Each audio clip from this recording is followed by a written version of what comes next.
and sisters. We shall not yield to tyranny. Our cause just we will prevail. The fight Hello, for our history rights. buffs. Ready for a journey back? Look at this encampment. The spirit of 76 is alive. Bobby, at this Hello, point, history. shame on you. Shame on you. Because we are being played as the American people. Our money is funding a war that we don't need to be in. You're going to be okay with it. So as long as I have breath in my body and a mic to use, I will be speaking out against this. A true patriot savors these moments, but the fight for liberty calls. The economy, we have a global economy. That's why we're the #1 economy in the world. I know that a lot of people want to paint the horrible view of America, but, you know, go live somewhere else and then tell me America's bad. Patriotism is all about. Look at these flags. They represent our fight for liberty. This is It is what so American freaking crazy to me that we have an conflict with Iran before a single person from the Epstein files has been arrested on American soil. The hour our liberty is at hand. For freedom is brava.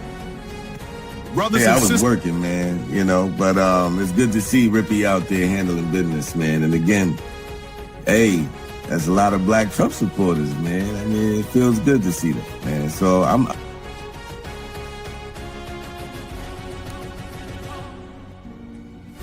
My fellow patriots, the hour of decision is upon us. Let us march forth with courage to secure our liberty. A real coach. People are getting sick of it. The moment a celebrity steps slightly outside the leftist approved narrative, they get attacked. Chili from TLC gets heat over allegedly donating to Donald Trump. For liberty. The British advance. We must act. Our supplies are low, but morale is high. Then we fight for liberty. Payne's war captures the spirit of we fight for independence. With Welcome to people my that said they were anti-war. I think they said no new wars. Yeah, they voted for a president that was not going to start any new wars. And what's funny to me is that not only were you lied to, not only did this man start this and get out of the freedom. Greetings from the encampment. The spirit of liberty is strong. We will fight for our rights and our freedom. Just in order to get the Greater Israel Project accomplished, you have to kill people. That's why it's wrong. Killing people is wrong, full stop. So you can try to make sense of it with, well, it's a threat and this and that. There's no greater threat than the United States empire. To the encampment. For liberty. And what I've learned, and I'm not a liberal or a Democrat. I voted for Trump the first time, but he's become a politician. He lies like all the other politicians. He deceives like all the other politicians. Endures through every change and challenge. We stand at the dawn of liberty, unshaken by the trials ahead. Our cause in I'm going to go out on a limb and say anybody that sits in that oval does not like Americans. They love United States, though, which is the politics, but they don't love the Americans. Americans are farmers. Americans are mechanics. Americans are school teachers. Americans are mom and pop businesses. And friendly! Soldiers, the enemy is near. Not only do I love my FBA fam, my Black American fam, my Black people on code, you know, my people that's allies with us, as part of the fam. I love y'all. I love my country too. You feel me? The cause to victory. To victory. These pastries are wonderful. Indeed, but we must stay vigilant. President Trump with this new timeline to end the war in Iran. I would say that within 2 weeks, maybe 3, we're hitting them very hard. I think with 2 or 3 weeks, we'll leave. In an apparent reversal, Trump saying the U.S. is prepared to leave Iran, even if the Strait of Hormuz is still closed to most ships. We'll be leaving very soon, and if France or some other country wants to get oil or gas, they'll go up through the Strait and Hormuz Strait. They'll go right up there, and they'll be able to fend for themselves. Iran's president also suggesting the end is in sight, saying we possess the necessary will to end this conflict, while calling for security guarantees. It comes after the U.S. attacked an Iranian military complex using multiple 2,000-pound bunker buster bombs. The Pentagon saying B-52 bombers are now flying deep into Iran, a sign that Iranian anti-aircraft systems are severely weakened. And more than a month into this conflict, Secretary of State Marco Rubio posting a video explaining why the administration decided to go to war, still trying to make the case to the American people. Many Americans are asking, why did the United States have to attack Iran now? Well, let me explain. Iran wants to have nuclear weapons. Of that, there is zero doubt. Despite that progress, Iranian officials now threatening to target American companies in the Middle East. And right here at home, gas prices still rising, though President Trump insists they will come back down when the war is over. Olivia Rubin, ABC News, Washington. Disclaimer. The views and opinions expressed on this panel show are those of the individual speakers and do not necessarily reflect the views or positions of this channel, its affiliates, sponsors, or production team. This content is intended for informational and entertainment purposes only. Viewer discretion is advised. We encourage respectful dialogue and critical thinking around the topics discussed. Described him as one of the most dangerous men on the face of the earth.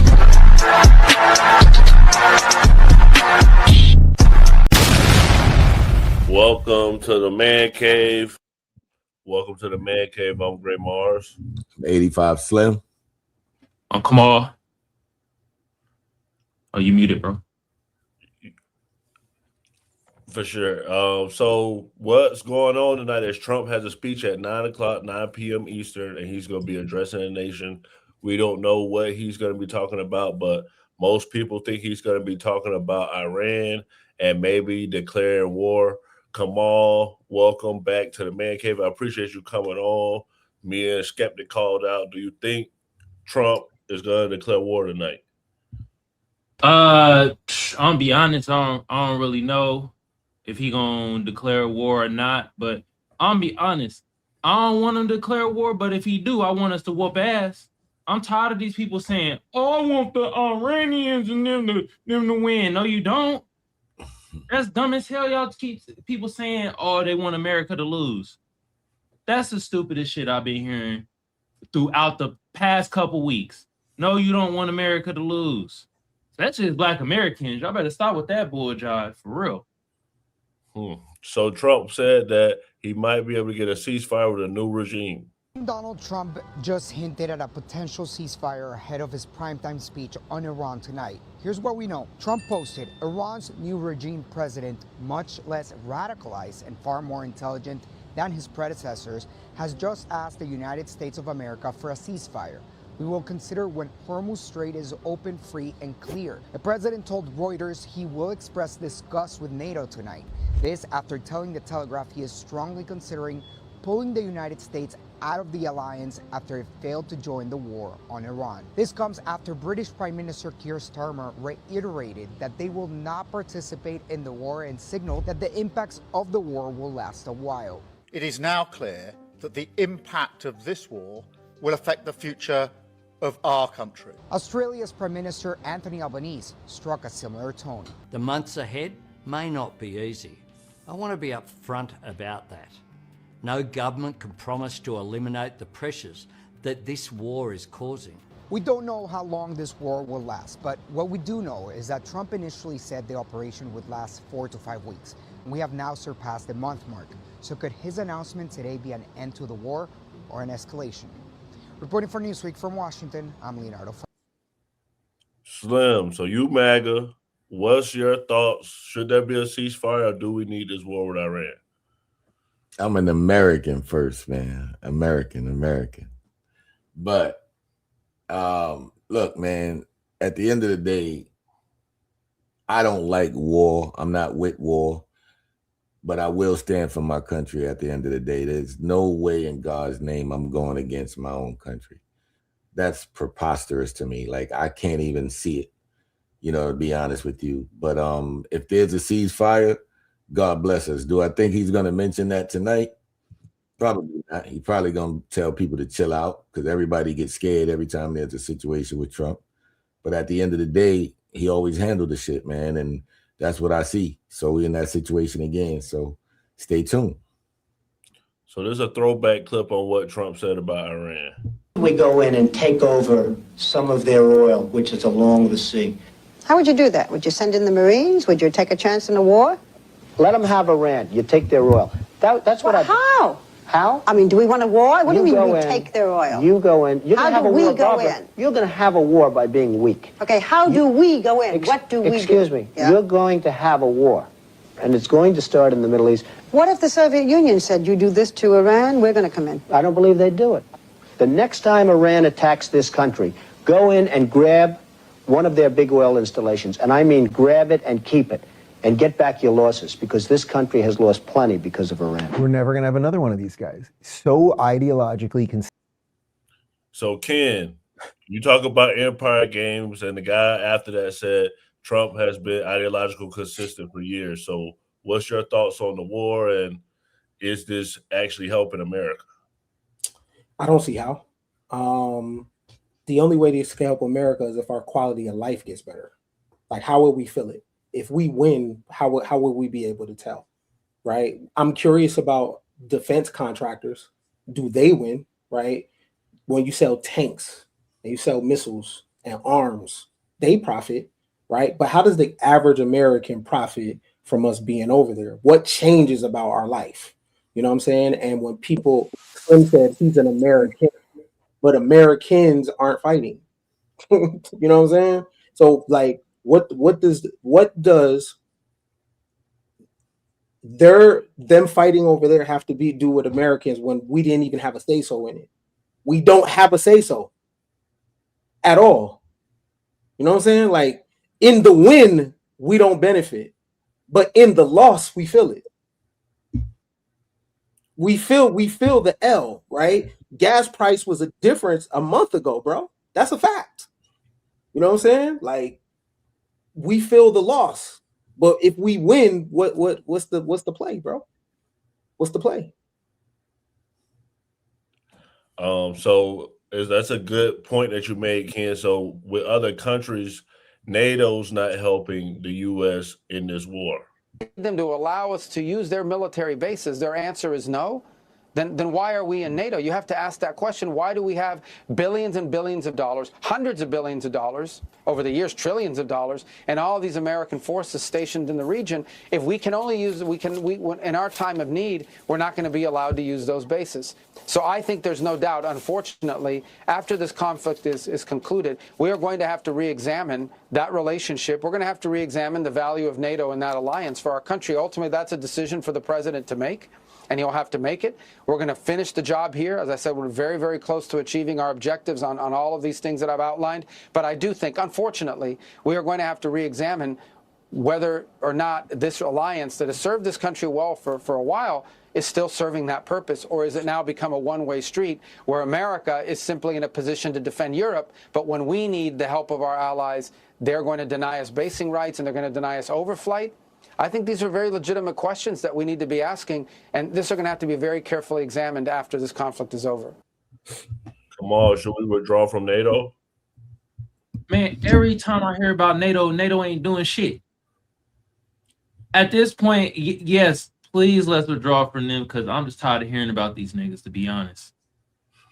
Every time I hear about NATO, they don't do. Y'all on the panel, have y'all heard of NATO do anything? What would that look like, though? Outside of war, what would that look like? Shit, you like me. Every time I hear about NATO, they ain't doing a damn thing. So what are they supposed to do? Why are they here? What's the point of it? Well, basically, it was basically to stop Russian aggression. So they basically got together saying that if Russia attacks one of them, then they all basically fight back. That's basically what NATO's for. So they're supposed to be like Voltron, come together, fight Russia. Basically, is that it? Well, they got the same enemy, so that's how they feel. So now they feel like they don't want to work with Trump because they don't want to be a part of this war, essentially.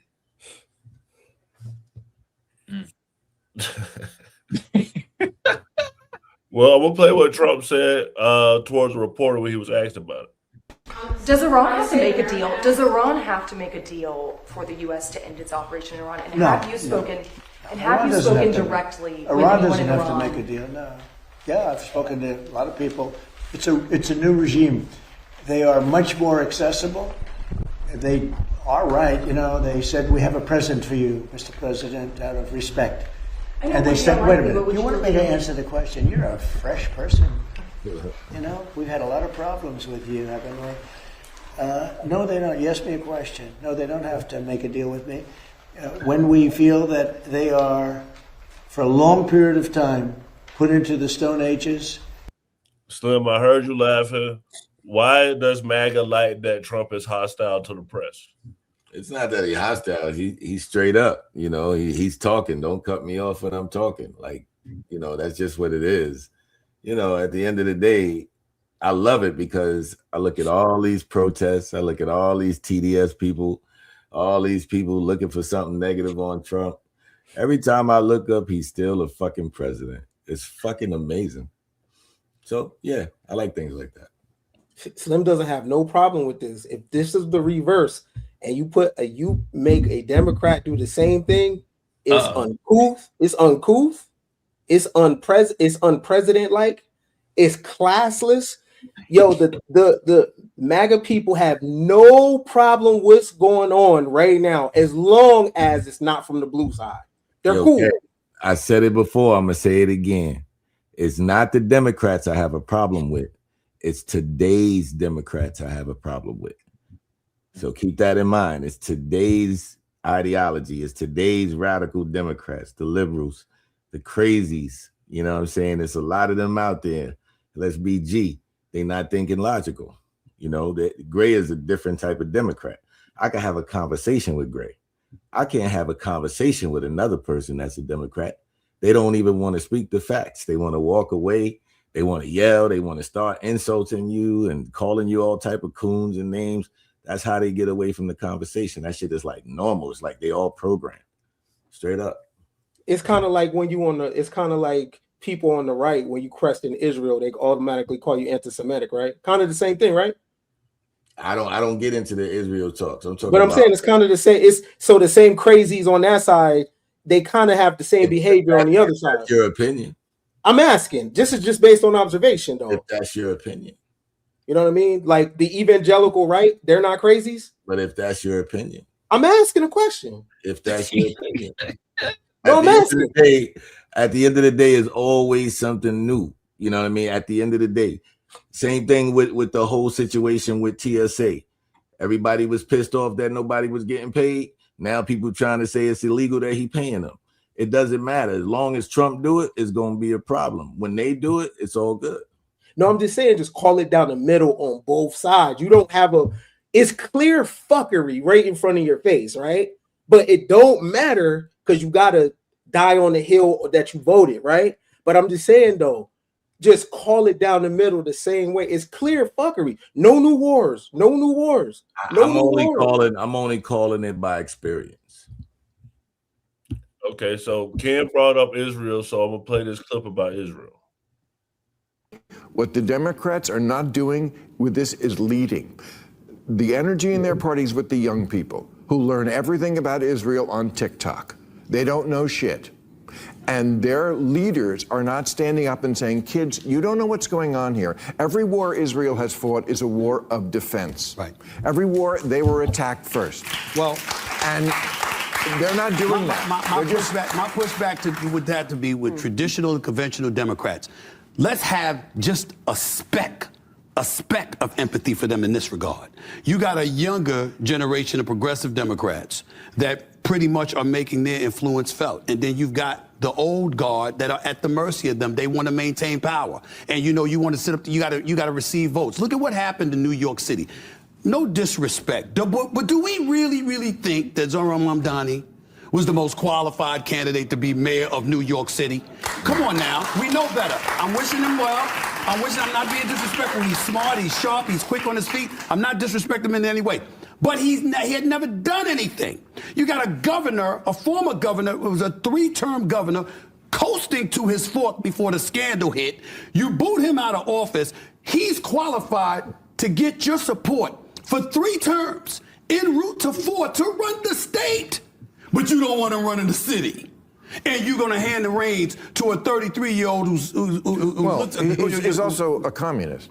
Okay. I mean, and I'm not saying that as a slur. All right. I'm saying that's his political view. It's a view you're allowed to have in this country, and people are allowed to vote for it. So you have people that don't mind that, and they want that in this country. And unfortunately, if you're a Chuck Schumer or some of the old guards, you're at the mercy of all of that, still trying to stay in office, knowing that you got voters out there that would support that ahead of you. So come on. Hey, hold on. Hey, DOD2 Black, you can eat a bag of iguana dick. Shut up, nigga. Anyway, what was you about to ask, Gray? So with Israel, do you feel like a lot of the people are just getting their information from social media and they have, a skewed point on what Israel really is, or it may possibly be anti-Semitic, or is there some fact behind this? And has Israel always been on defense, or are they just defending themselves? I mean, Israel always been on defense, but we all getting our goddamn news from social media. YouTube is a social media. TikTok is social media. Twitter is social media. Facebook is social media. You feel what I'm saying? The big networks are putting their shit on YouTube. It's a social media. Everybody getting their shit from social media. And everybody is probably getting some form of misinformation here and there. So that's how I feel about it. But I do want to say one more thing. Hey, DOD2 Black, bruh. Hey, tell your mama get off her damn knees, man. She need to take care of you and your other twin ugly ass brother. Anyway. What did he do? What did he say to tick you off? He called us coons. Oh. Everybody on the panel. Shout out to Ray FBA, man. He been questioning, bruh. He's saying, who you talking about? You better stick up for yourself. Let them know you're a Democrat. Can't let them know you in the middle. You don't play that shit. Who come on? What's up? Kamal's a Democrat, right? No, I'm apolitical. Oh, yeah. So I don't follow any side, but yeah, man, I can't have it. He calling us coons on the panel, and nobody ain't said nothing out of pocket. We just saw, stating our opinions, ain't saying nothing out of line. You feel me? So a lot of people say that Israel's doing all of this to become a superpower, and they trying to say Netanyahu said that in this video. Is the guarantee for our future. We are working on transforming Israel into a super nation in the region and globally, and we were able to do so thanks to our soldiers and our captains and all those who fought and those who died, and of course thanks to your solidarity and your steadfastness. So Ken, you're very critical of Netanyahu. Do you feel like this whole Iran war is to create the greater Israel? Yeah. And the thing is, my critical thing is just, I only critique when people pick a side. This is empire games. I'm thankful that I'm on the side that got 5,000 nukes. But from the like a human perspective, it's just interesting when people pick a side on in this political theater. Like, we're dealing with the ruling class. So I only pick at how poor people that have no power pick the side of the ruling class. But when it comes to Netanyahu, he's not doing anything different than Genghis Khan. You know what I'm saying? He's not doing anything different when it comes to the history of man. You know what I'm saying? Byzantine Empire, British Empire, Spanish Empire, Portuguese Empire, all the dynasties that existed in China. This is what man does. It pushes the line. The difference is we're able to see it, and we are on the other side of the winning empire, right? This story looks way different with us living in Syria, or living in Lebanon, or living in a place that has no nukes. America has 5,000 nuclear weapons. You know what I'm saying? So to be a part of that society is very interesting. So is Trump done? well up 3 times the size they were before. That means heart failure. And he does look sick. And he does babble and, sound like the brain's not doing too hot. And so we just cut bait on Trump and we just mobilize against the Democrats. Is Trump done, Slim? Is he falling apart? Trump good, man. Forget all that fake shit. Everybody be scared of everything, man. Fuck all that. Trump is good. He running the country. It is what it is. Okay, for sure. Salute to my president. Straight up. Most definitely. Kamal, I got a clip specifically for you because, today they were doing the birthright citizenship. Trump went to court for this. So this is one of the clips of recordings of them in the courthouse. Do you think Native Americans today are birthright citizens under your test and under your friend's test? I think so. I mean, obviously they've been granted citizenship by statute. Put aside the statute. Do you think they're birthright citizens? No, I think the clear understanding that everybody agrees in the congressional debates is that the children of tribal Indians are not birthright citizens. I understand that's what they said, but your test is the domicile of the parents, and that would be the test you'd have us apply today, right? Yes. So if a tribal Indian, for example, gives up allegiance to... Born today, birthright citizens. I think so on our test. Yeah, if they're lawfully domiciled here. Okay. I'm not sure. I have to think that through, but that's my reaction. I'll take the yes. That's all right. Okay, Kamal. So you're the most FBA person on here. I know Ken talks about it too, but with Native Americans, they were basically here when we got here, and the 14th Amendment allowed Black people to be considered citizens once that happened. So what's your thoughts on them saying that Native Americans, or even questioning or not admitting that Native Americans are automatically American citizens? I mean, they American citizens just like the Black Native tribes that got reclassified as Negroes and shit. So that's kind of asinine to say that, you feel me? But I'm all for this birthright citizenship, man. I'm for the whole ending of that shit. Cause we got a lot of anchor babies out here, bro, that's on running amok out here. I don't like that shit.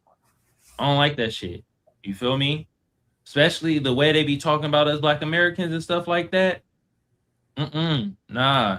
And a lot of them be out here. They really be sending their resources back to their homeland, even though they don't be going back there and shit.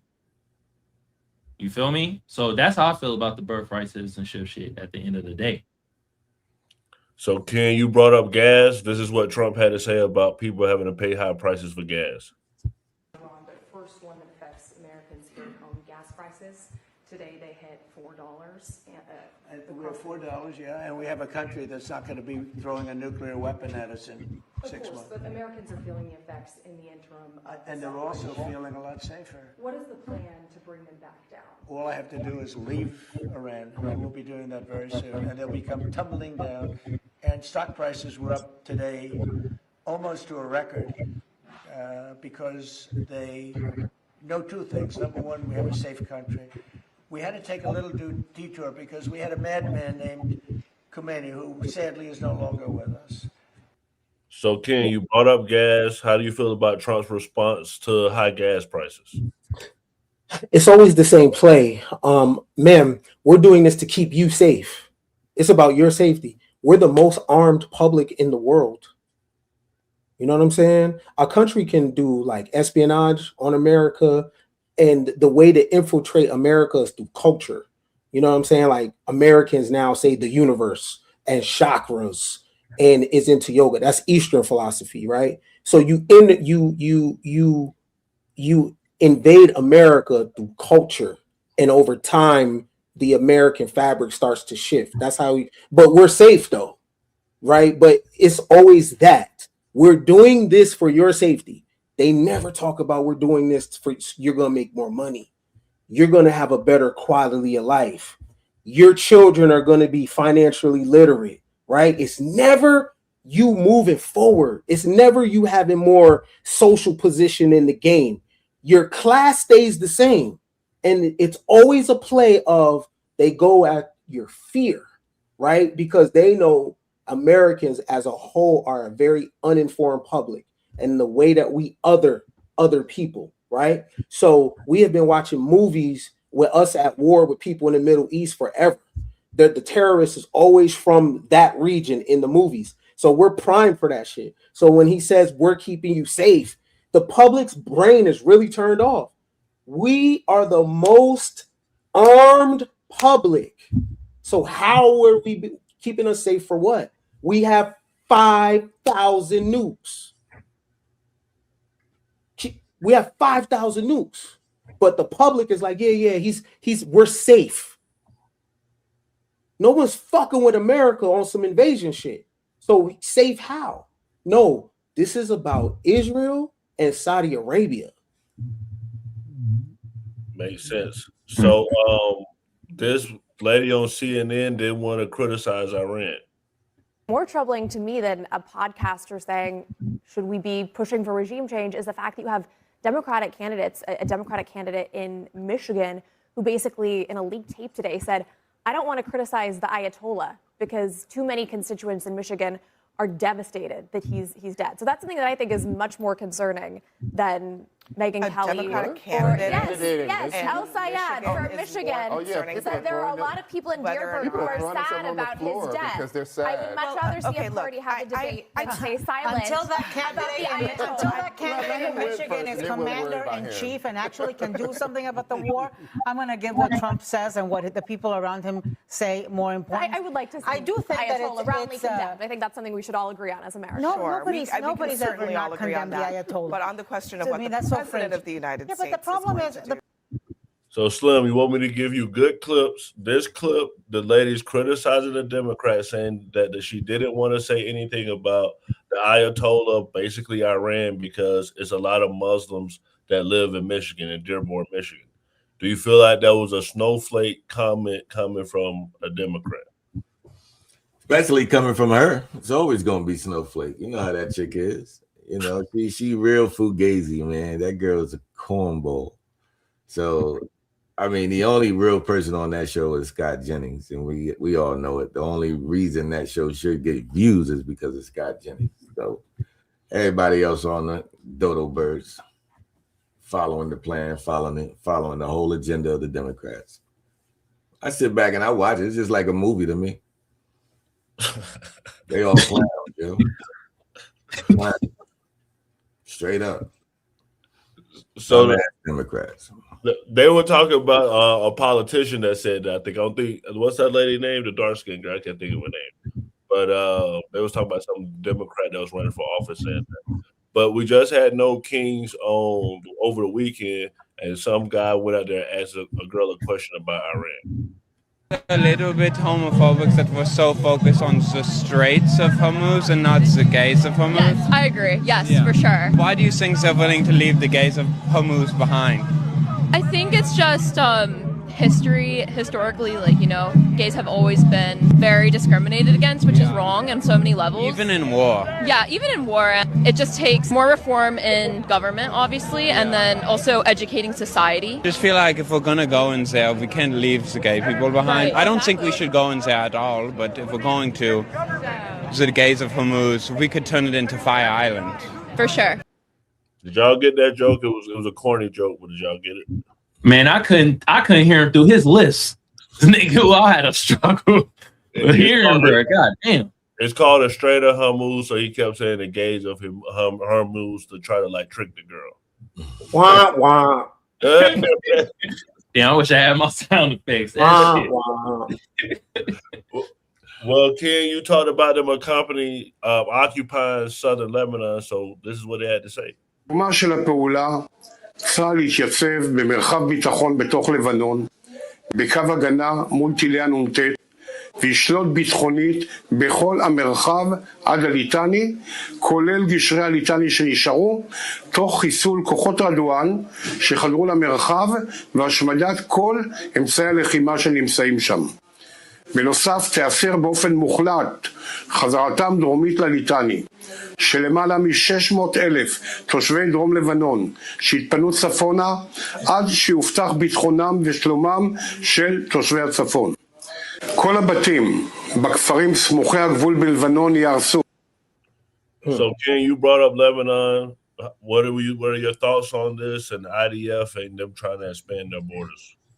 My thoughts are, how does it sound in this language talking to a woman? It's very heavy. You know what I'm saying? Like very. So like, how do you initiate sex?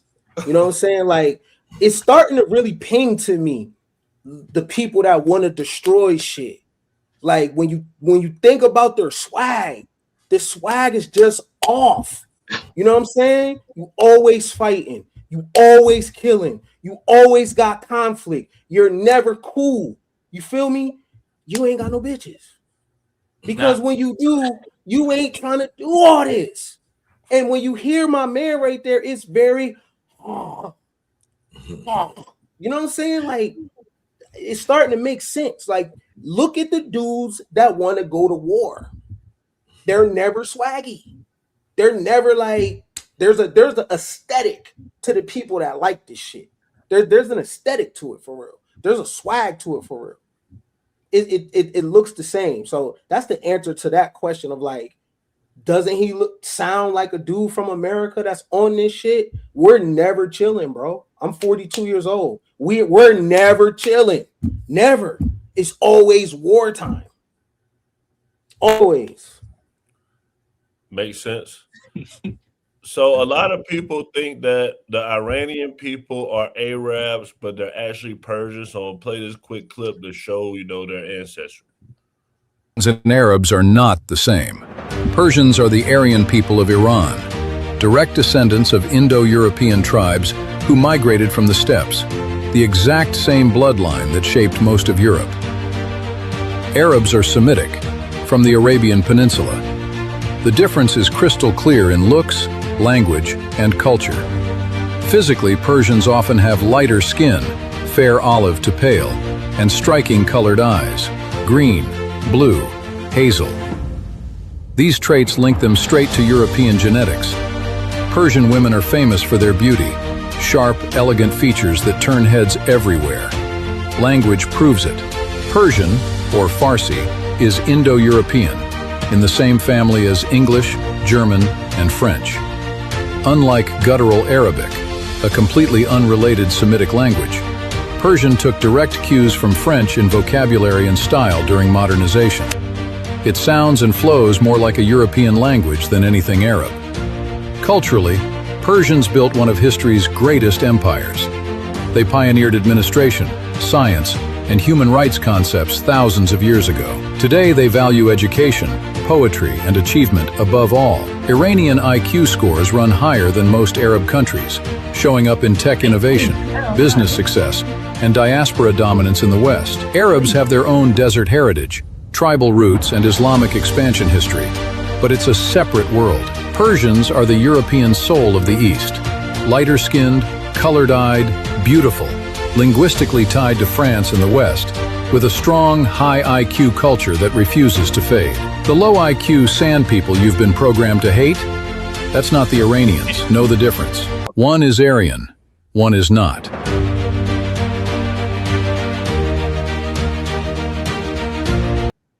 If y'all this is racist as fuck.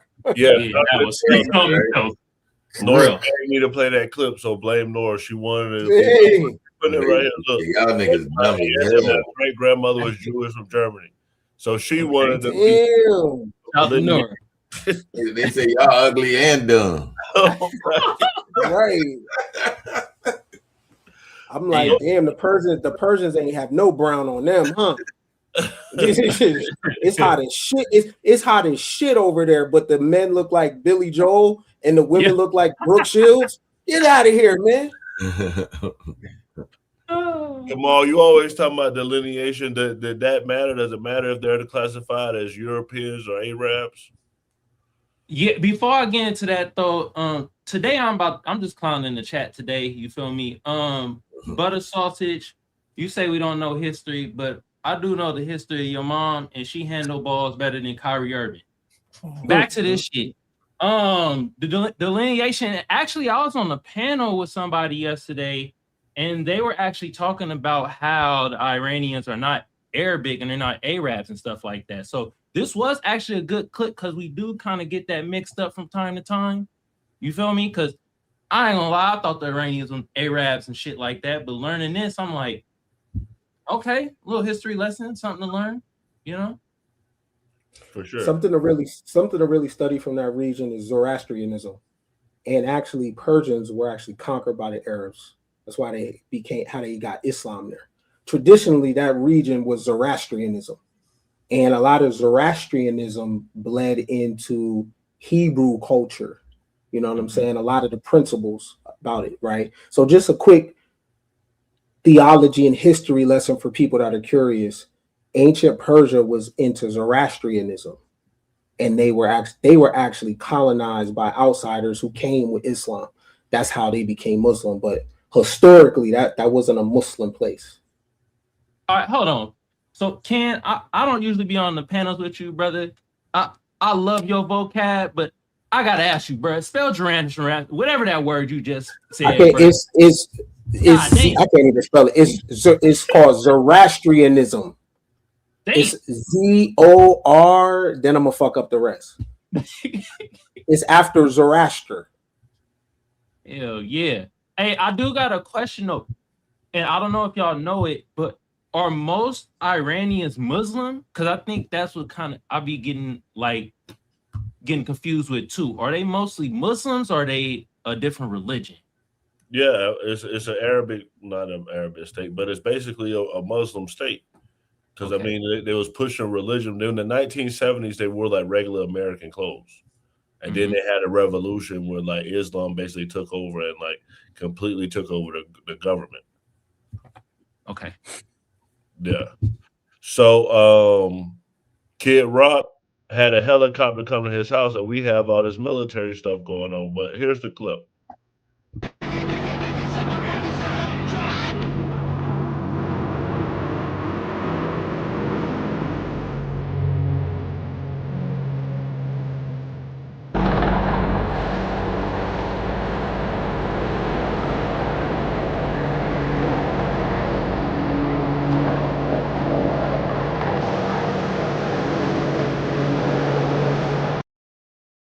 So what y'all think about that? Like, we got all these war and stuff going on, and Kid Rock is being investigated for this. So, Kid, what you think about it? I think it's interesting how when I was growing up, Kid Rock was kind of looked at as a nigger, and he rebranded himself to be like extremely conservative white. But like Kid Rock was from the like poor areas of Detroit. You know what I'm saying? Like that's how I remember Kid Rock. So I want everybody to take notes about the power of rebrand. And all you have to do is play a character for so long, and the world will forget that you was something else. This was not the Kid Rock that I remember. He was more rebellious. You know what I'm saying? Matter of fact, growing up, conservative Republicans would never have touched a Kid Rock when I was coming up. So it's just interesting. You give it time, anybody could do a rebrand. You right, bro. It's like Amber Rose. Went from a liberal thought to a conservative pundit. That's a good point. Yeah, for sure. Kim Kardashian, you know what I'm saying? It don't matter what you were doing then, it's what you're doing now. And as long as you get up and play that character every single day, the average person, the brain can't differentiate what's real and what's not. So no one even remembers that Kid Rock 25 years ago was something else that the party that he's aligned with wouldn't have even touched back then. So political parties can rebrand, celebrities can rebrand, you know what I'm saying? Theology can rebrand. What are you waiting for? You still thinking about some shit that happened to you as a kid? You could be whatever you want right now. Look at Kid Rock. He got helicopters right in front of his pad. Those same people would have thought about him as poor white trash 25 years ago. So it's incredible. This is what Trump had to say about it. There was a viral video this week. I don't know if you saw it. Army helicopters hovering near Kid Rock's house in Nashville. Did you see that video? I didn't see it, no, but I'm sure they had a good time. Well, so the Army just said the crews of these helicopters have been suspended. What do you think of that? What depends? Well, they probably shouldn't have been doing it. Yes, you're not supposed to be playing games, right? But I take a look at it. They like Kid Rock. I like Kid Rock. Maybe they were trying to defend him. I don't know. Slim, what's your thoughts on it? It's nonsense, man. It's not that serious. I don't let things like that, take control of the thought process. But Trump is a funny motherfucker, boy. Trump is a funny dude, man. But I don't know. I mean, at the end of the day, I mean, it's kind of weird that they flying over his crib. Yeah. But I'm sure they've done it before, but just because it's Kid Rock, they kind of want to say something about it, make it go viral. You know what I mean? Mm-hmm. So, long as it wasn't a Democrat's house. Well, I got a clip for Slim. Slim, I want you to respond to this because this is what Joe Rogan had to say about MAGA. Phrase "Make America Great Again." I don't care. Then But fine. if that phrase sucks, here's the thing. Like, first of all, America is great. Make America greater, I'm down. But make America great again, and then it becomes a movement of a bunch of fucking dorks, because a lot of them are dorks. A lot of them, these really weird, fucking uninteresting, unintelligent people that have got something they cling to, and there's a lot of people that are just real, genuine patriots, and they're all lumped into this one group, and you got to accept the dorks too. Fuck that. Yeah. So, Slim, Joe Rogan helped Trump get elected. What do you think about him saying that?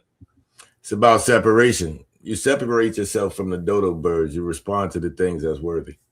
At the end of the day, if you don't respond, it doesn't matter. However you react is what's going to be the outcome.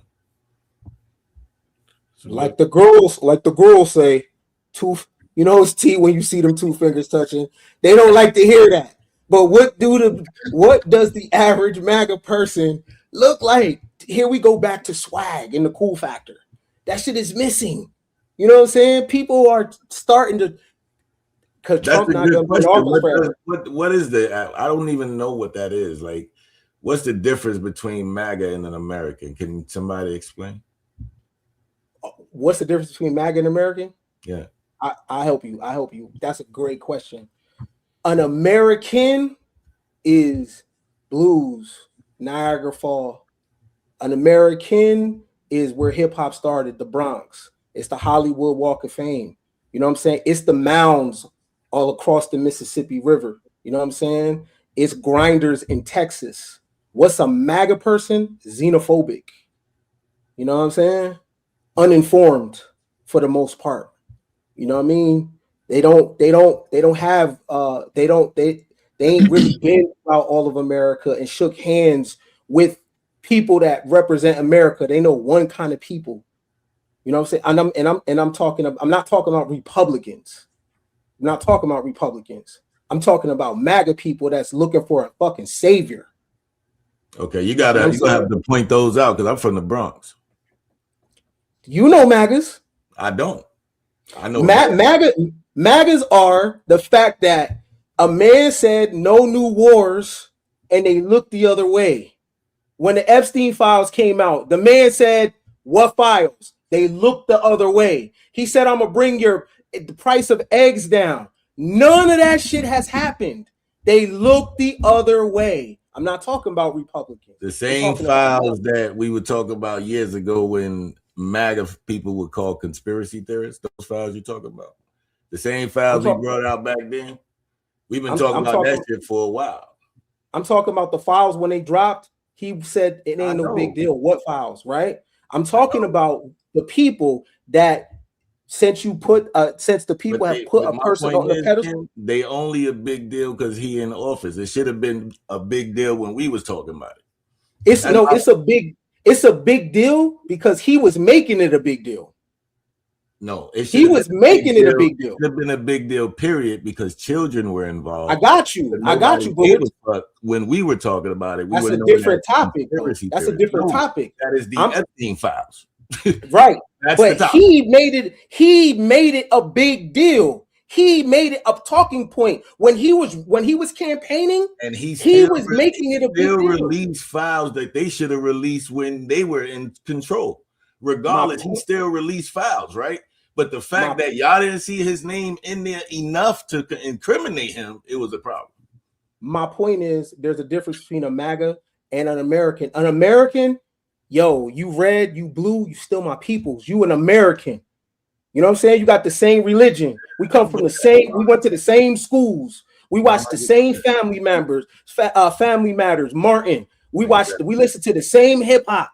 We American. I don't give a fuck what party you, that's American. You know what I'm saying? I don't draw a line in the sand because you're a different political party. So you saying you've met people that's conservative, that's right wing, that will discontinue your relationship because you support a different party. That's what you're telling me? Yeah, same with people on the left. Yeah, I ain't see that shit yet. Point that motherfucker out. Same with people on the left. We don't move like that. A real conservative, we don't move like that.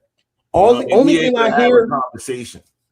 The left might go about it differently, but every single time a conservative is talking, they always mentioning the left. They're not teaching what conservatism is. Who's the founders? What does the ideology really stand on? And what's the perks? What's in it for the people that subscribe to it? They're always talking about the radical left, the radical left, the radical left, the radical left, whether that's Sean Hannity. You know what I'm saying? What I could keep going down the list. They don't project what their ideology in terms of their politics is all about. It's all about the left, same side. But an American, first of all y'all niggas is crazy. But y'all my countrymen. Y'all all fucking crazy. But y'all my countrymen. See, that's an American. Yeah, y'all all kind of weird to me. But y'all my countrymen. You know what I'm saying? I love y'all. Y'all still my countrymen. So I'm American. I don't choose none of these niggas. But they're my countrymen. Well, the good thing is we live in this country and you're very entitled to your opinion. So that's the blessing of this whole shit, right? So I say salute. But I don't know about the difference. You know, I'm an American citizen. I love my country. And basically, the man that I voted for is doing everything that I expected him to do, except the war. I don't agree with the war. But, hey, I don't agree with everybody 100% anyway. So Trump is trying to compete with Obama because Obama's opening a library in Chicago. So Trump said he's going to open up a hotel. Your son Eric posted a photo of what will be the Trump Presidential Library. It's a huge skyscraper. In Miami. Is that all a library? What else is going in? No, well, it's a library. It's a museum and a library. It's a presidential, but I wouldn't start it until I'm out of office. I don't believe in building libraries or museums. It's really like the Barack Hussein Obama one in Chicago. In not a good location, and it's a very unattractive building that's seriously late and seriously over budget. I think you're going to see a great one here, and it'll go up on time, on budget, best location in Miami. They say it's the best block in Miami, and the state worked with us. Will people live in the floors? No, it's going to be most likely a hotel. You know, this concept could be office, but it's most likely going to be a hotel with a beautiful building underneath and a 747 Air Force One in the lobby. Kamal, what's your thoughts on this competition between Trump and Obama? To be honest with you, I ain't got no thoughts about it. I give a rat's ass. I think it's funny though, bro, about to build a Trump Tower. He don't got one in Chicago? Miami. He said he'll build it in Miami. Okay. He been in Miami. We know what he about to do in Miami. He about to, you know what I mean? Certain activities gonna happen in the Trump Towers. I'm gonna just leave it at that. You feel me? But I don't care about what's up, Ken? I'm here for it. You feel me? But that competition, I don't really give a rat's ass about it. It's just kind of like, you know, it's like a pissing contest. I really don't care. For sure. I mean, I completely agree with you on that. I feel like it's been since the little birther thing when Trump said what Obama wasn't born in America. When Trump came there, he walked out with Melania Trump. Do y'all remember that? People say that's the whole reason that Trump ran for office. Y'all didn't know that? Say it again. I gotta look that up. I'm gonna play this video and I'm gonna look that up just to show y'all. But this is Fidel Castro grandson talking about. Well, I'll play the clip so I can find it. Fidel Castro's grandson. He's a popular influencer in Cuba. Sandro Castro owns a nightclub. He's a businessman who says he has no interest in politics. He's more interested in making social media satire videos like this one where Donald Trump arrives in Cuba to buy the island. I spoke to him at his apartment here in Havana and asked him what he thinks his grandfather would say about all this. What would your grandfather, Fidel Castro, say that you're more capitalist than communist? Mi abuelo, él era una persona que tenía sus principios, cada cual es como él, lógicamente, pero también respetaba a las otras personas. I know y'all probably more interested in the other one, but Slim, what you think about what Fidel Castro's grandson said? I couldn't even see it. What did he say? It was real quick. He basically said he was born to be a capitalist and he's against communism. So Fidel Castro had a communist country, so his grandson is against it, so that's why he went viral. Oh, so he about that money, pretty much. I mean, at the end of the day, I respect it. You know what I mean? You know how his pops was. So I don't know. I think he in a better position. You know what I mean? I'd rather be on that side of the fence mentally. You feel me? So we'll play this clip. People say this is the whole reason. It's a flashback clip that Trump ran for president. It's wonderful to be here at the White House Correspondents' Dinner. What a week. As some of you heard, the state of Hawaii released my official long-form birth certificate. Hopefully, this puts all doubts to rest. But just in case there are any lingering questions, tonight, I'm prepared to go a step further. Tonight, for the first time, I am releasing my official birth video.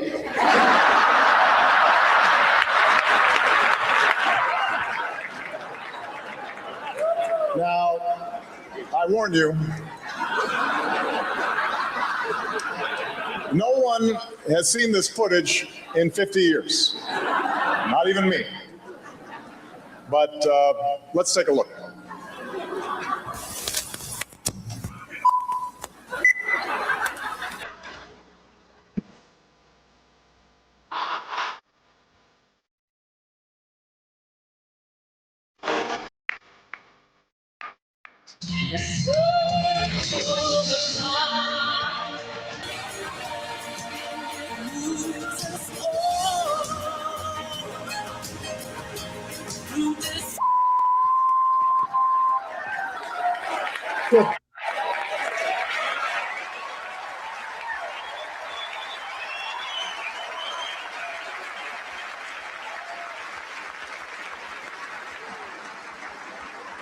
Oh well. Back to square one. I want to make clear to the Fox News table, that was a joke. That was not my real birth video. That was a children's cartoon. Call Disney if you don't believe me. They have the original long-form version. Michelle Bachmann is here, though, I understand. And she is thinking about running for president, which is weird because I hear she was born in Canada. Yes, Michelle, this is how it starts.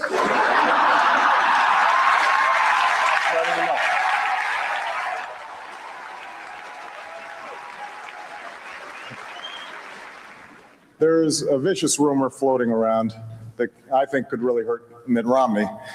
I heard he passed universal health care when he was governor of Massachusetts. Someone should get to the bottom of that. And I know just the guy to do it. Donald Trump is here tonight.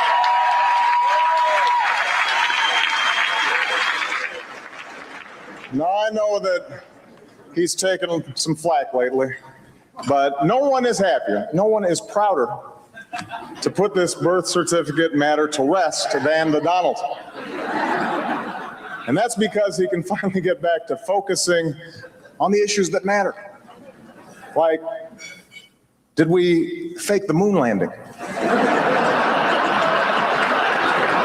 really happened in Roswell? And where are Biggie and Tupac?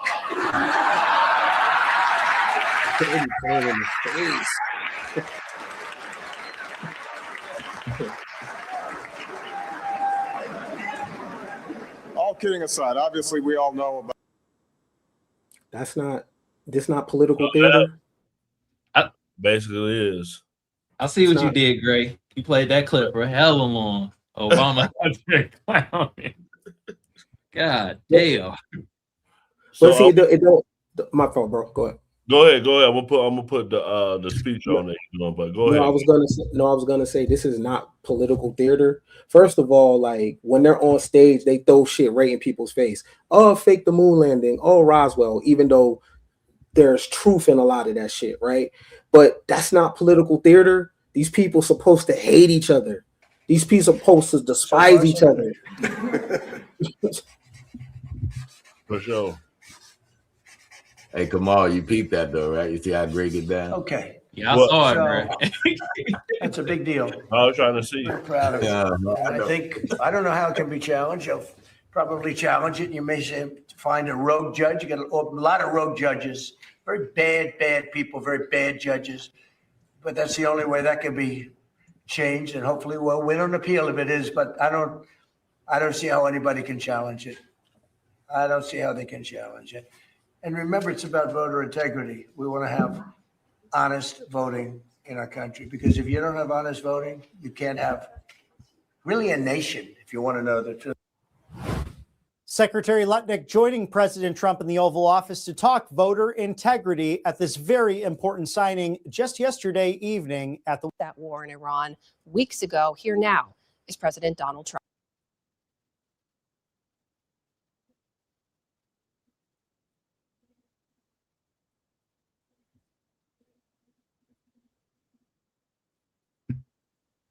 Successful launch of Artemis II. It was quite something.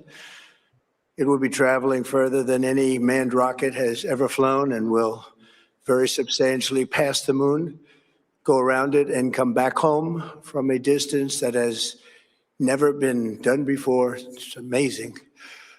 They are on the way, and God bless them. These are brave people. We want to God bless those 4 unbelievable astronauts.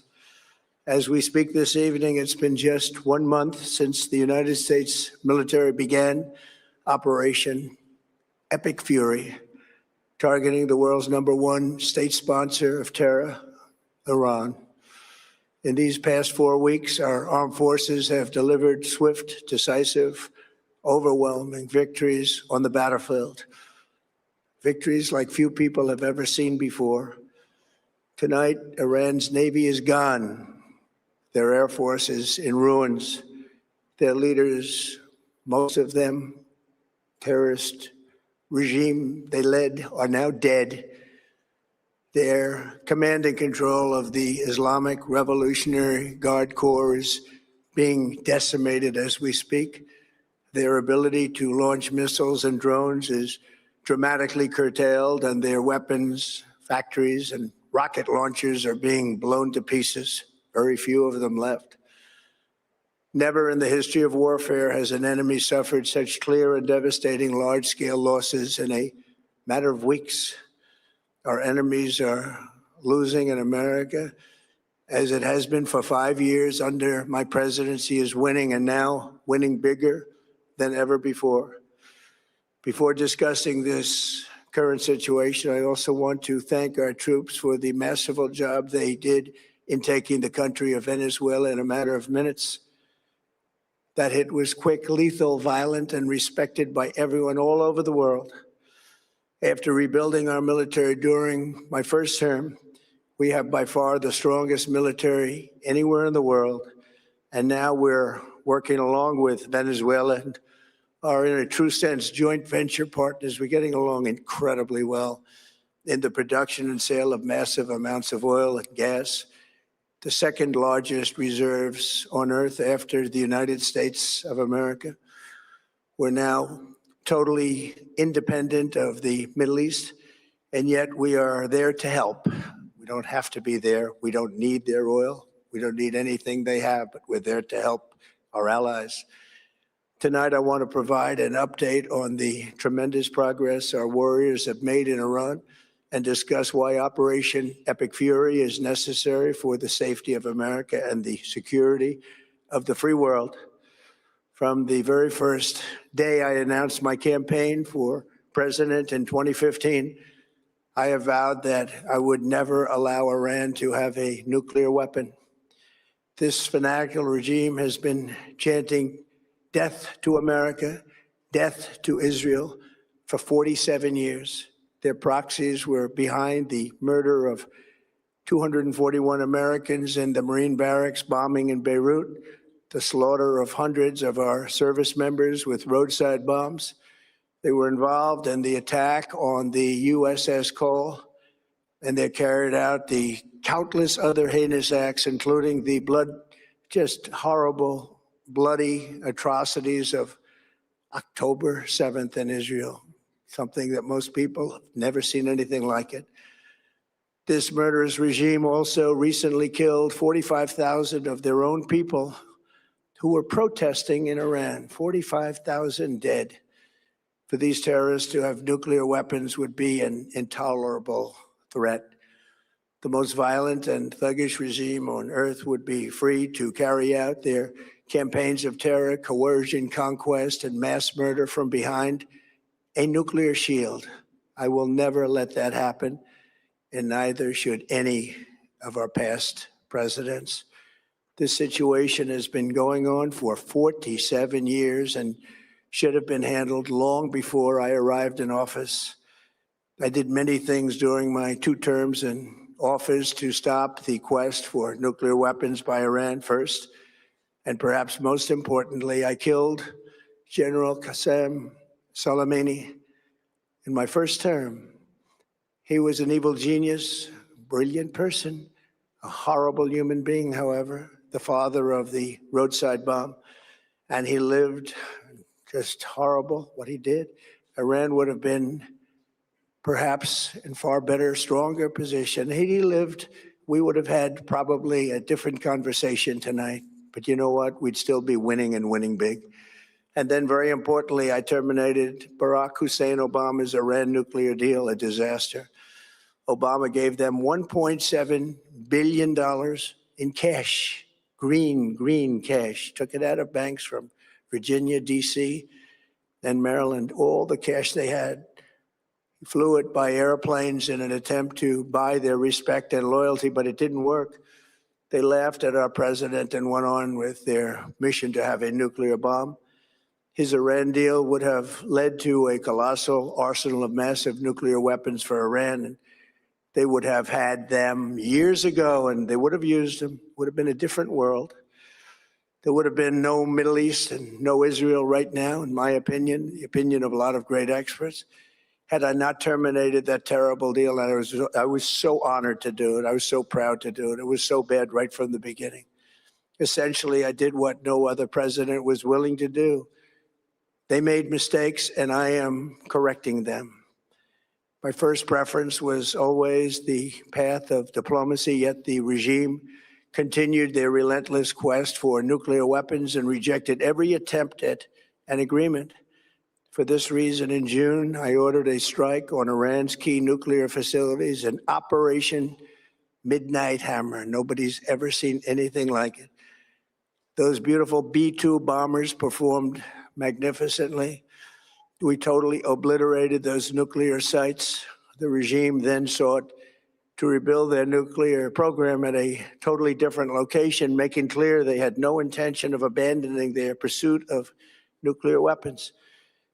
They were also rapidly building a vast stockpile of conventional ballistic missiles and would soon have had missiles that could reach the American homeland, Europe, and virtually any other place on Earth. Iran's strategy was so obvious. They wanted to produce as many missiles as possible, and they did, with the longest range possible. And they had some weapons that nobody believed they had. We just learned that out. We took them out. We took them all out so that no one would really dare stop them. and their race for a nuclear bomb, a nuclear weapon like nobody's ever seen before. They were right at the doorstep. For years, everyone has said that Iran cannot have nuclear weapons, but in the end, those are just words if you're not willing to take action when the time comes. As I stated in my announcement of Operation Epic Fury, our objectives are very simple and clear. We are systematically dismantling the regime's ability to threaten America or project power outside of their borders. That means eliminating Iran's Navy, which is now absolutely destroyed, hurting their Air Force and their missile program at levels never seen before, and annihilating their defense industrial base. We've done all of it. Their Navy is gone, their Air Force is gone, their missiles are just about used up or beaten. Taken together, these actions will cripple Iran military, crush their ability to support terrorist proxies, and deny them the ability to build a nuclear bomb. Our armed forces have been extraordinary. There's never been anything like it militarily. Everyone is talking about it, and tonight I'm pleased to say that these core strategic objectives are nearing completion. As we celebrate this progress, we think especially of the 13 American warriors who have laid down their lives in this fight to prevent our children from ever having to face a nuclear Iran. Twice this past month, I have traveled to Dover Air Force Base, and it's been something. I wanted to be with those heroes as they return to American soil, and I was with them and their families, their parents, their wives, their husbands. We salute them, and now we must honor them by completing the mission for which they gave their lives. And every single one of the people, their loved ones said, please, sir, please finish the job, every one of them. And we are going to finish the job, and we're going to finish it very fast. We're getting very close. I want to thank our allies in the Middle East, Israel, Saudi Arabia, Qatar, the UAE, Kuwait, and Bahrain. They've been great, and we will not let them get hurt or fail in any way, shape, or form. Many Americans have been concerned to see the recent rise in gasoline prices here at home. This short-term increase has been entirely the result of the Iranian regime launching deranged terror attacks against commercial oil tankers in neighboring countries that have nothing to do with the conflict. This is yet more proof that Iran can never be trusted with nuclear weapons. They will use them, and they will use them quickly. It would lead to decades of extortion, economic pain, and instability worse than we can ever imagine. The United States has never been better prepared economically to confront this threat. You all know that. We built the strongest economy in history.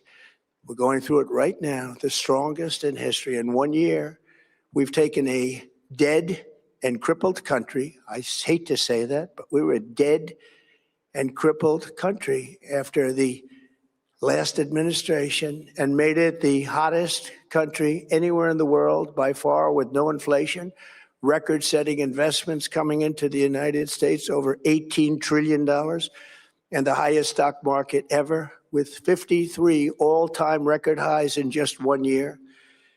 It all positioned us to get rid of a cancer that has long simmered. It's known as the nuclear Iran, and they didn't know what was coming. They've never imagined it. Remember, because of our Drill Baby Drill program, America has plenty of gas. We have so much gas. Under my leadership, we're #1 producer of oil and gas on the planet, without even discussing the millions of barrels that we're getting from Venezuela. Because of the Trump administration's policies, we produce more oil and gas than Saudi Arabia and Russia combined. Think of that, Saudi Arabia and Russia combined. And that number will soon be substantially higher than that. There's no country like us anywhere in the world, and we're in great shape for the future. The United States imports almost no oil through the Hormuz Strait and won't be taking any in the future. We don't need it. We haven't needed it, and we don't need it. We've beaten and completely decimated Iran. They are decimated. both militarily and economically and every other way. And the countries of the world that do receive oil through the Hormuz Strait must take care of that passage. They must cherish it. They must grab it and cherish it. They can do it easily. We will be helpful, but they should take the lead in protecting the oil that they so desperately depend on. So to those countries that can't get fuel, many of which refuse to get involved in the decapitation of Iran, we had to do it ourselves. I have a suggestion. Number one, buy oil from the United States of America. We have plenty. We have so much. And number two, build up some delayed courage. Should have done it before. Should have done it with us, as we asked. Go to the Strait and just take it, protect it, use it for yourselves. Iran has been essentially decimated. The hard part is done, so it should be easy. And in any event, when this conflict is over, the Strait will open up naturally. It'll just open up naturally. They're going to want to be able to sell oil because that's all they have to try and rebuild. It will resume the flowing and the gas prices will rapidly come back down. Stock prices will rapidly go back up. They haven't come down very much, frankly. They came down a little bit, but they've had some very good days over the last couple of days. We've done actually much better than I thought, but we had to take that little journey to Iran to get rid of this horrible threat. With our historic tax cuts, where people are just now talking about receiving larger refunds than they ever thought possible, they are getting so much more money than they thought. That's from the great, big, beautiful bill. Our economy is strong and improving by the day, and it will soon be roaring back like never before. It will top the levels that it was a month ago. I've made clear from the beginning of Operation Epic Fury that we will continue until our objectives are fully achieved. Thanks to the progress we've made, I can say tonight that we are on track to complete all of America's military objectives shortly, very shortly. We're going to hit them extremely hard over the next 2 to 3 weeks. We're going to bring them back to the Stone Ages where they belong. In the meantime, discussions are ongoing. Regime change was not our goal. We never said regime change, but regime change has occurred because of all of their original leaders' death. They're all dead. The new group is less radical and much more reasonable. Yet if during this period of time no deal is made, we have our eyes on key targets. If there is no deal, we are going to hit each and every one of their electric generating plants very hard and probably simultaneously. We have not hit their oil, even though that's the easiest target of all, because it would not give them even a small chance of survival or rebuilding. But we could hit it, and it would be gone, and there's not a thing they could do about it. They have no anti-aircraft equipment. Their radar is 100% annihilated. We are unstoppable as a military force. The nuclear sites that we obliterated with the B-2 bombers have been hit so hard that it would take months to get near the nuclear dust, and we have it under intense satellite surveillance and control. If we see them make a move, even a move for it, we'll hit them with missiles very hard again. We have all the cards, they have none. It's very important that we keep this conflict in perspective. American involvement in World War I lasted 1 year, 7 months, and 5 days. World War II lasted for 3 years, 8 months, and 25 days. The Korean War lasted for 3 years, 1 month, and 2 days. The Vietnam War lasted for 19 years, 5 months, and 29 days. Iraq went on for 8 years, 8 months, and 28 days. We are in this military operation, so powerful, so brilliant, against one of the most powerful countries for 32 days. And the country has been eviscerated and essentially is really no longer a threat. They were the bully of the Middle East, but they're the bully no longer. This is a true investment in your children and your grandchildren's future. The whole world is watching, and they can't leave the power, strength, and brilliance. They just can't believe what they're seeing. They Leave it to your imagination, but they can't believe what they're seeing, the brilliance of the United States military.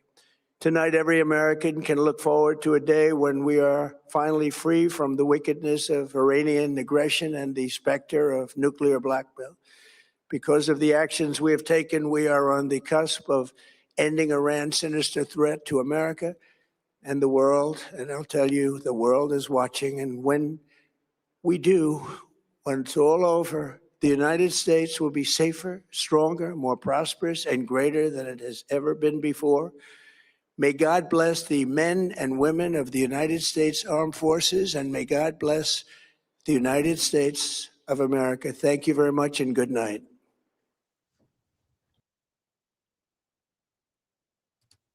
Yo, Gray, what the hell is that, bro? Hey, bro. Hey, I ain't gonna lie. Trump has been saying that, but every time I read something about what Iran said, Iran is always saying, like, man, we ain't spoke to bruh. We're lying over there. Yo, what was this? Yo, did y'all, Gray, I know you heard it. Y'all in the chat. Did y'all hear bruh say we got all this oil? Yeah, he said from Venezuela. And for me, I thought they had to actually go and build the oil refineries in Venezuela, that it wasn't prepared yet. Like that the companies weren't able to go over there yet and like build the stuff. So I don't know what he's talking about. I don't either, man. He said he got all this oil. Well, damn it, release the shit. Shit. California gas is goddamn almost $6. Well, he didn't declare war. So what do you feel like the whole point of the speech was? Was he basically just saying, hey, we're in this, we about to keep doing this, just get comfortable? Basically what it sounded like to me, he making it seem like, look, we ain't in war, but if need be, we will go to war, and wars last a long ass time. That's what it kind of sounded like to me, and it kind of sounded like he's saying we whooping Iran's ass right now.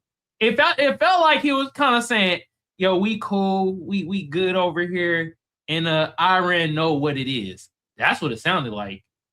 Yeah, you make a good point, because he's named all of those wars. He said, oh, all these wars lasted this amount of time. So he's basically trying to get us prepared to say, hey, this is going to last a while. We basically got to be over there a while. He probably is going to try to present it to Congress, because somebody put in the chat that, oh, Trump can't declare war, but Trump does whatever he wants. So I thought he was going to try to like force their hand or something. Yeah, I did too, but he didn't declare it. But the way that sounded, I'm gonna be honest with y'all. I don't know if y'all into the stock market, but I feel the stock market gonna go down tomorrow. Because that was not a good answer. That sounded like we might be in this shit for a little bit, y'all.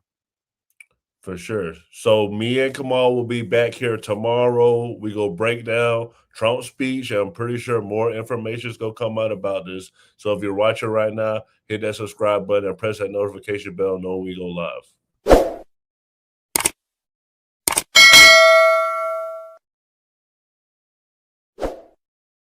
So Kamal, this is the first time we did just me and you on the show. So what's your final thoughts? First of all, shout out to Ken, shout out to 85 Slim. It was a great show. Hey, thank you for the super chat. Hold on. Camper 1407 said apparently the US is Diddy with the oil. We got fam. You goddamn right. Got all that damn oil, but gas prices still going up. Damn. But anyway, y'all hit the notification bell of the new party so you know when they go live.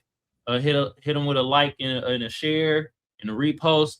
I didn't get a chance to stream it on my end today. I came in like an audible. You feel me?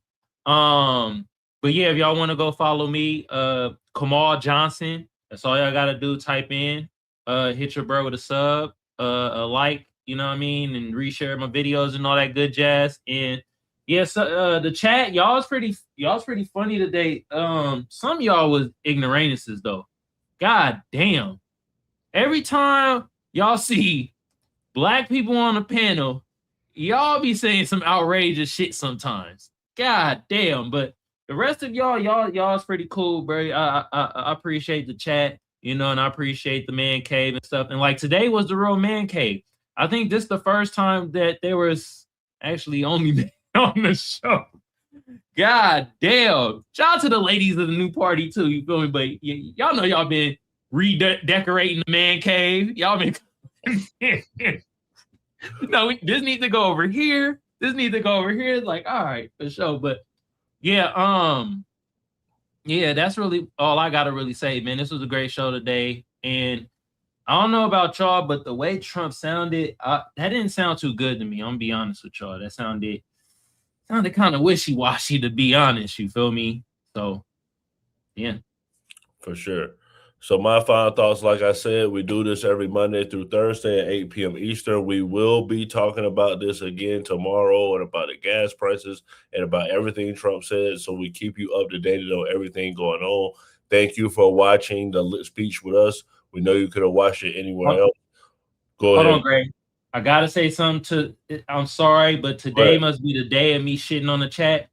Hey, J-May, you over here? Oh, he crying about me and black man. No, I'm crying about your mama titty sagging to her knees and they keep clacking her damn old ass knees. With that being said, I'm done talking to the chat. Sorry, Gray. For sure. So y'all have a great night. Come back tomorrow. Like I said, we do this every Monday through Thursday at 8 p.m. Eastern. Have a good night. Man Cave. Hello, history buffs. Ready for a journey back? Look at this encampment. The spirit of 76 is alive.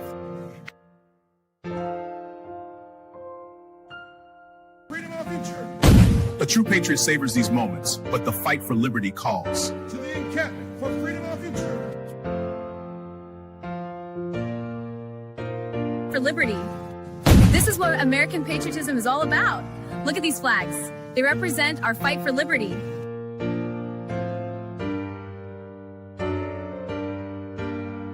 The hour our liberty is at hand. For freedom is proper.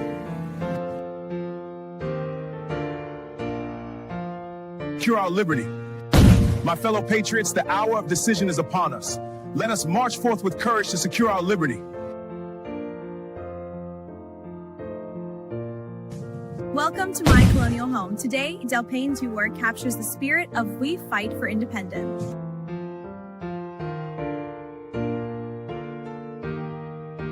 And our freedom.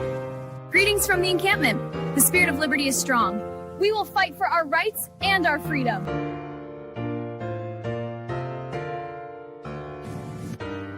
Hour is late. We must enact. To the encampment for liberty.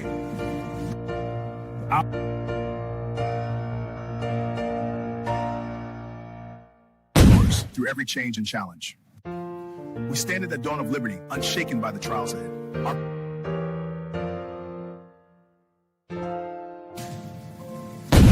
Soldiers, the enemy is near.